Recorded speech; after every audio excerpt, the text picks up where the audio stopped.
Muy buena cuarentena y muy buenas noches. Espero que estén pasándose este tiempo en casa realmente disfrutando de la familia.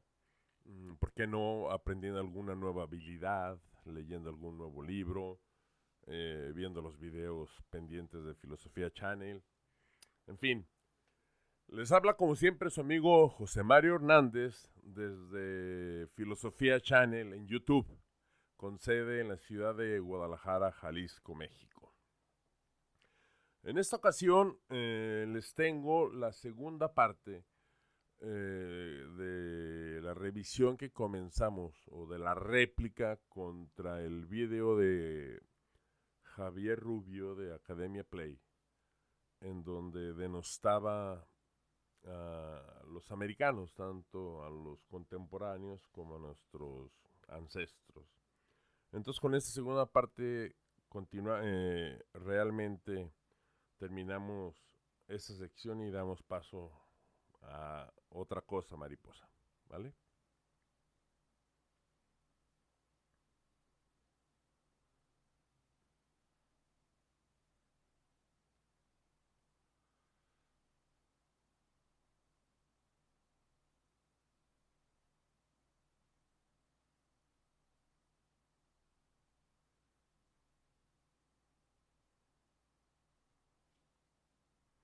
Bueno, entonces, una buena noticia. Ya somos 162 integrantes en la familia Filosofía Channel Filosofarte. Gracias totales. Si no fuera por cada uno y todos de ustedes, realmente esto jamás hubiera podido ser más que un sueño. Gracias de todo corazón.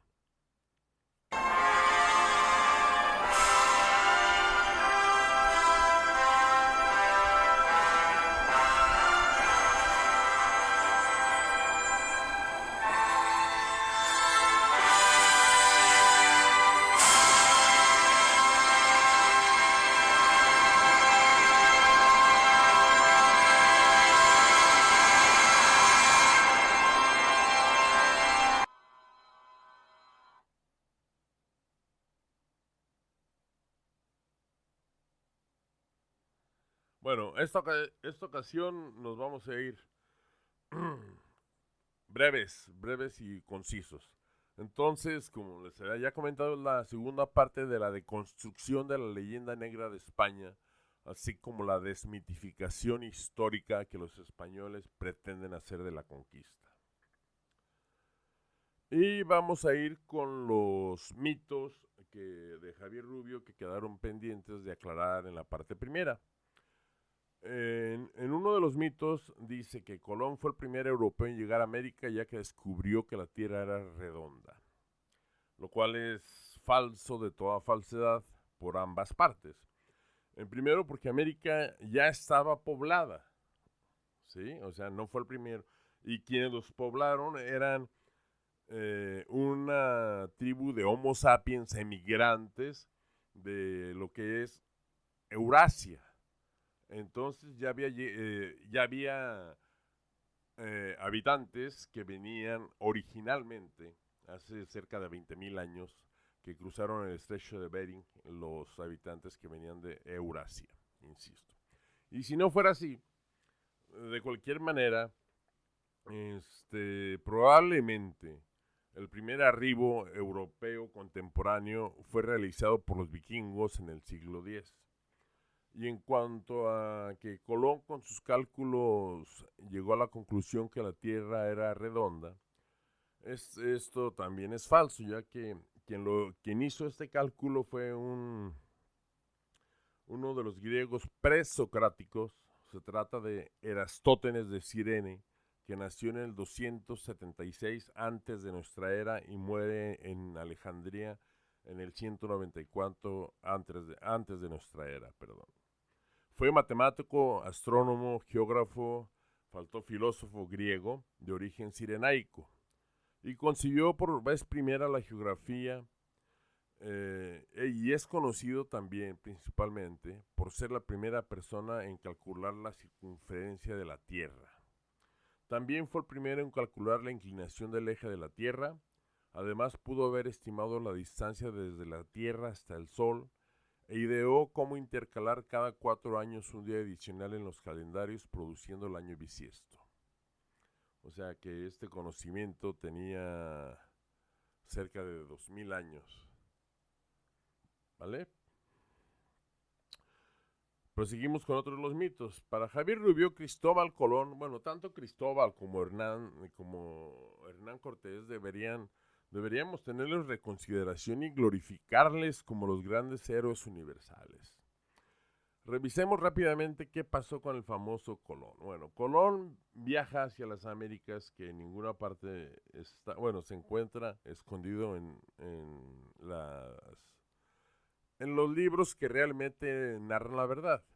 Viaja con cerca de 300 damas en sus 3 viajes, la mayoría, bueno, muchas de ellas son madres solteras o judías o algunas prostitutas, de lo cual no dice nada, ya que él regenteaba todo el negocio de la prostitución en lo que era la nueva, la Nueva España. Y el 30 de mayo de 1498, Colón partió al frente de una flota de 6 barcos, en lo que fue su tercer viaje al Nuevo Mundo. Una vez en América, la situación que encontró en Santo Domingo fue de alboroto, sedición y con centenares de personas enfermas de sífilis. A pesar de todo, el representante castellano pasó de largo y se fue a buscar oro en nuevas tierras, lo que en España levantó más indignación e insultos contra el navegante. Son personas injustas, enemigos crueles y causantes de derramamiento de sangre española. Personas que disfrutaban matando a quienes se oponían a ellos, en palabras de Pedro Mártir. Paranoico y cada vez más religioso, Colón empezó a ver enemigos en todas partes. En la primavera de 1499, la reina Isabel la Católica al fin tomó cartas en el asunto y envió a Francisco de Bobadilla a que investigara sobre el terreno lo que estaba ocurriendo, teniendo licencia real para arrestar a Colón y a los rebeldes y asumir el poder en los fuertes de Colón, y fue así como lo hizo. Tras 3 expediciones fabulosas pero poco rentables, Cristóbal Colón fue esposado y enviado en 1500 a Europa. Con los grilletes puestos, se presentó a explicar a Isabel la Católica si eran ciertas las acusaciones de estar actuando en forma autoritaria en los nuevos territorios descubiertos, así como regentear la prostitución y la esclavitud. Bueno, tanto resultó cierto que perdió todas sus posesiones y todos los títulos que le habían concedido en América y fue encarcelado.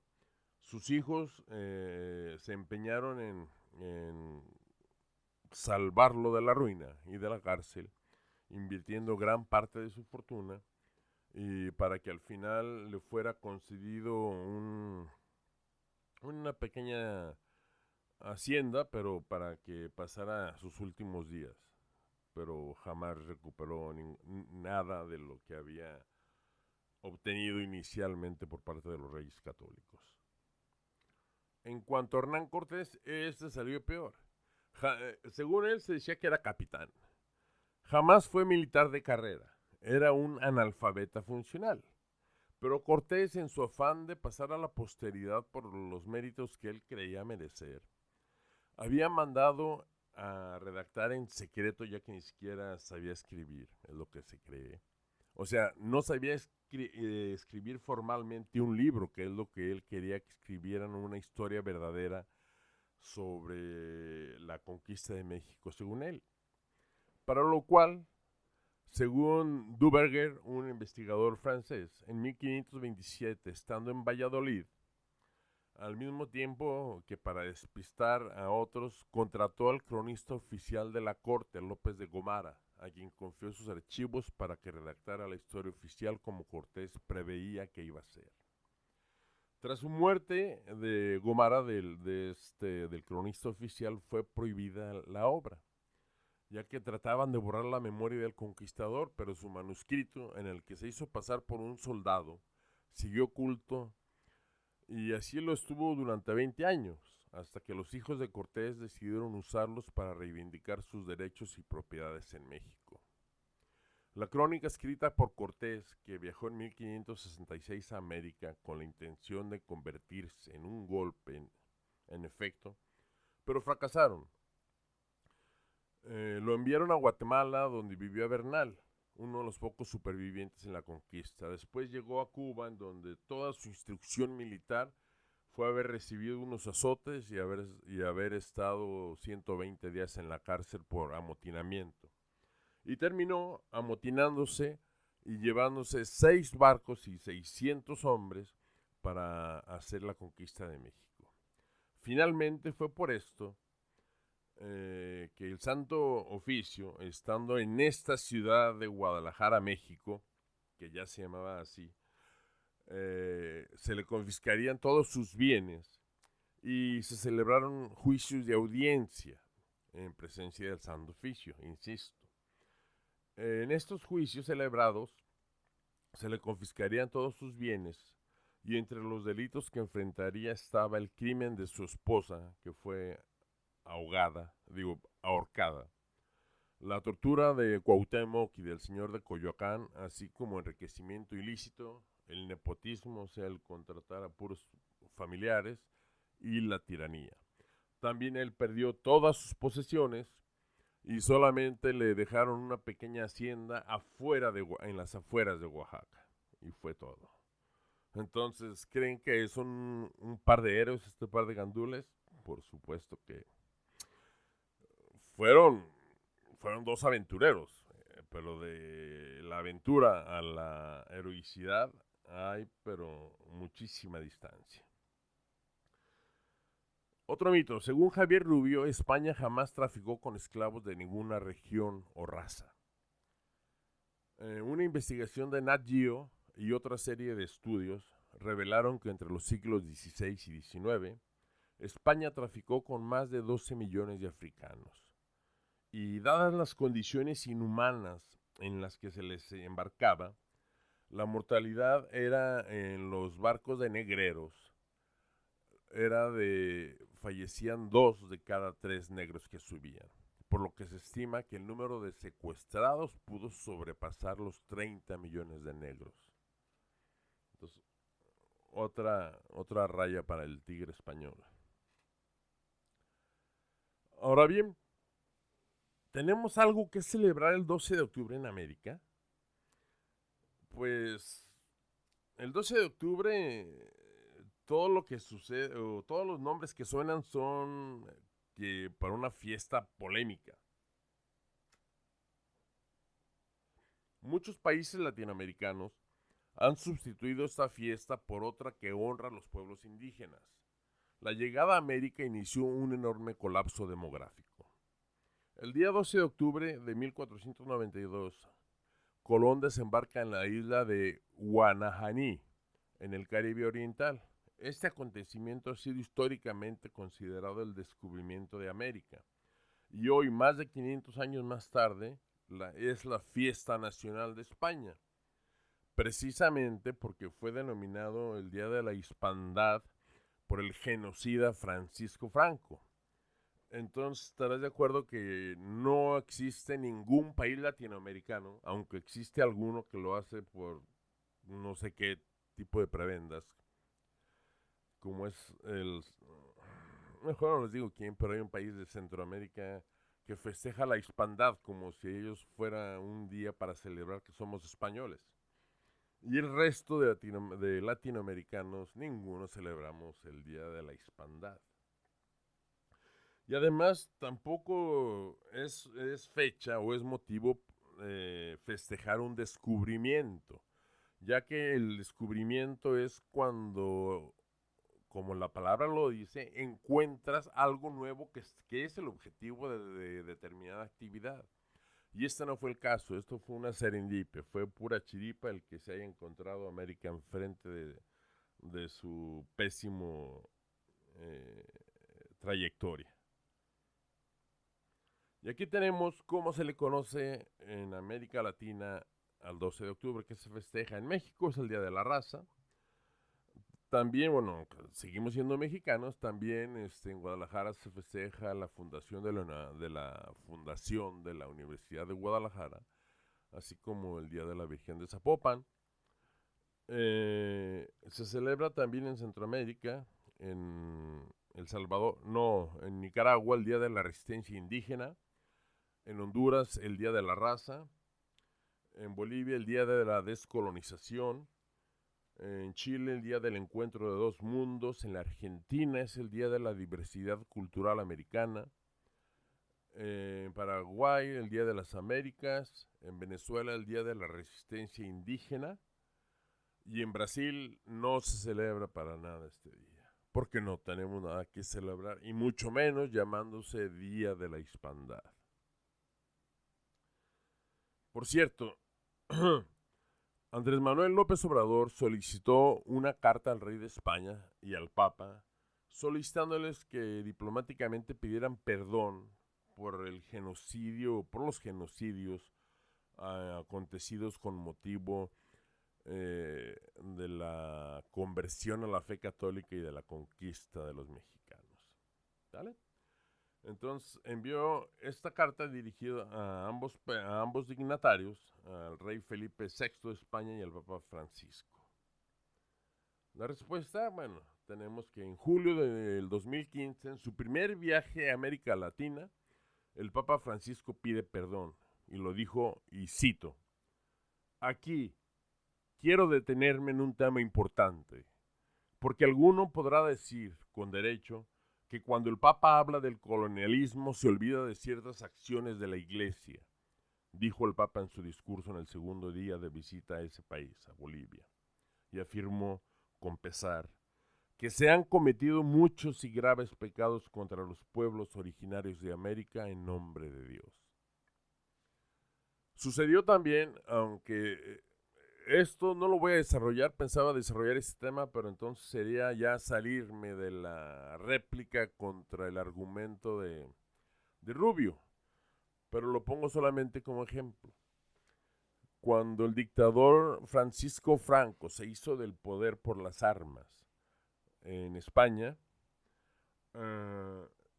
solicitó a dos flotas aéreas, a dos unidades, a una alemana y a una nazi y a una fascista bajo el mando de Benito Mussolini, que bombardearan poblaciones civiles de España, de su mismo país. Por eso es famoso el cuadro que pintó Picasso y es una de las obras patrimonio de la humanidad, el Guernica, porque una de las primeras y principales ciudades bombardeadas en este caso por la aviación nazi, pero fue por solicitud de Francisco Franco a Hitler. Sin embargo, el 10 de febrero de 2017, la canciller alemana pidió perdón por lo que sucedió en la Segunda Guerra Mundial. O sea, hasta los alemanes piden perdón por lo que sucedió en el marco de una solicitud de hace 50 años. Y sin embargo, el responsable de lo que acabamos de hablar, el rey Felipe VI, rechaza el pedir perdón por genocidio durante la conquista. Pues, allá ellos con su orgullo. Mi conclusión personal, ¿cuál es? Y bueno, finalmente, como siempre, pedirles que, por favor, si les gustó, regálenme un like. Y si no les gustó, regálenme un dislike. Pero por favor, díganme por qué tengo ya varios tiempo pidiéndoles, suplicándoles. Ahora les ruego que me den retroalimentación acerca de qué les gustaría escuchar, qué les gusta, qué no les gusta del canal, qué más quisieran tener. Por favor, necesito su retroalimentación urgentemente. Y necesito también mucho me pueden ayudar si lo comparten con todos sus conocidos por todos los medios sociales. Por Instagram, por Twitter, por Facebook, hasta por correo electrónico, WhatsApp. Y quienes aún no se suscriben, por favor háganlo. No les cuesta nada y me ayudan mucho. Solamente estiran la manita y le oprimen donde dice suscríbete. Y no olviden darle a la campanita risueña para que les notifique cada ocasión que suba un nuevo video. Pues bien, agradeciendo nuevamente su atención y su sintonía, se despide de ustedes su amigo José Mario Hernández, no sin antes recordarles: Carpe diem, tempus fugit, et nemini parco. Chao.